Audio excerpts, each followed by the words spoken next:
ఫారిన్‌లో ఉన్నవాళ్ళు నేను చెప్పిన పద్ధతిలో ఈజీగా, టేస్టీగా నెయ్యి చేసుకోవచ్చు. ఇక్కడ చూపిస్తున్న బాటిల్ విప్డ్ క్రీమ్. ఇందులో ఎక్కువ పర్సెంటేజ్ వెన్న ఉంటుంది.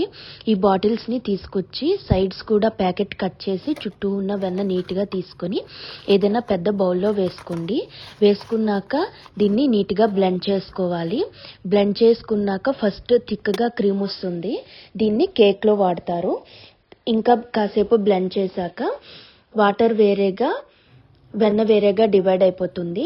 ఈ వెన్నని నీట్గా తీసుకొని 2-3 టైమ్స్ వాటర్లో వాష్ చేసుకొని మనం ఇంట్లో ఎలాగైతే కరిగించుకొని నెయ్యి చేసుకుంటామో అలానే లో ఫ్లేమ్లో పెట్టి కరిగించుకొని చేసుకోండి.